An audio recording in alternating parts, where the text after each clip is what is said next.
कि महिलाओं के साथ में कोई बहुत बड़ा जैसे रेप हुआ तो मैं सोचती हूँ कि वो पंचायती स्तर तक ना रहे, उनको मतलब सज़ा मिलना चाहिए। वो इसलिए सज़ा मिलना चाहिए क्योंकि कुछ और दूसरे लोगों को ताकत मिलता है।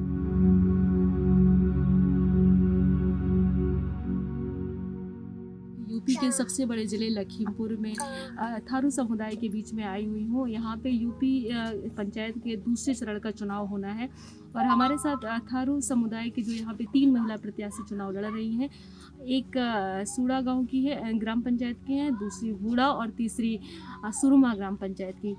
तीनों महिलाएं हैं और इन महिलाओं से यहाँ के समुदाय को काफ़ी उम्मीदें हैं। ये महिलाएं लंबे समय से लीडर की रूप में उभर के सामने आई हैं। ये जंगल जल ज़मीन के लिए बीते कई वर्षों से लड़ाई लड़ रही हैं।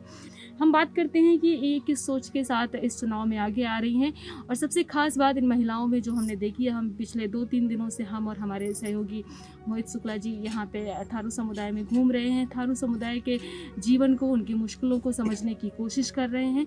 हमें इन महिलाओं में एक जो बहुत ख़ास चीज़ देखने को मिली, सबसे बड़ी बात ये है कि ये खुद जो चुनाव लड़ रही हैं, अपना खुद वोट मांगने जा रही हैं। इनके अपने मुद्दे, इनके अपने एजेंडे बिल्कुल निर्धारित हैं कि इन्हें आने वाले दिनों में क्या काम करना है। ये सिर्फ इसलिए चुनाव नहीं लड़ रही हैं कि यहाँ पे कोई महिला सीट है, बल्कि इसलिए चुनाव लड़ रही हैं कि इन्हें अपने समुदाय में बदलाव करना है।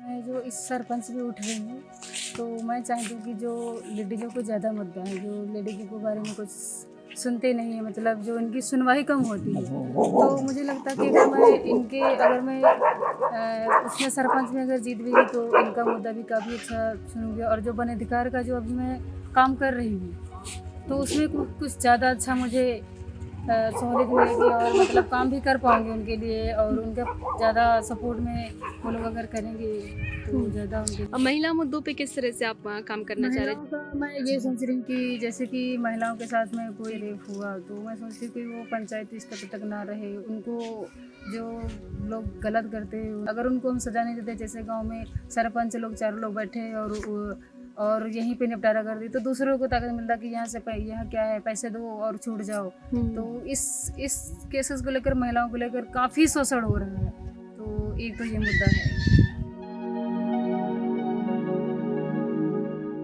मेरा सपना ये है कि मैं इस बार प्रधान फिर से बन जाऊं। फिर मैं अपनी महिला के लिए, जैसे कि हमारे यहाँ ना अस्पताल है ना स्कूल है, तो मैं यह चाह रही हूँ दीदी कि जैसे कि मैं एम्बुलेंस, जैसे हमारे यहाँ जो डिलीवरी के लिए महिलाएं जाती हैं तो बहुत पीड़ा झेलती हैं, तो इसीलिए मैं जा चाह रही हूँ कि हमारी महिला कोई पीड़ा नहीं झेले।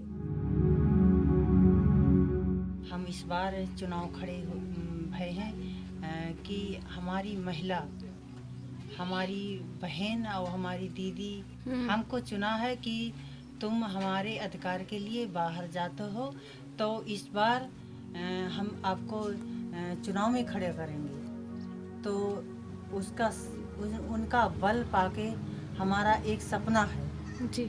हमारा एक सपना है कि हम अपनी महिला के लिए काम करेंगे, उनके अधिकार के लिए खड़े हुए हैं, उनके अधिकार के लिए लड़ेंगे।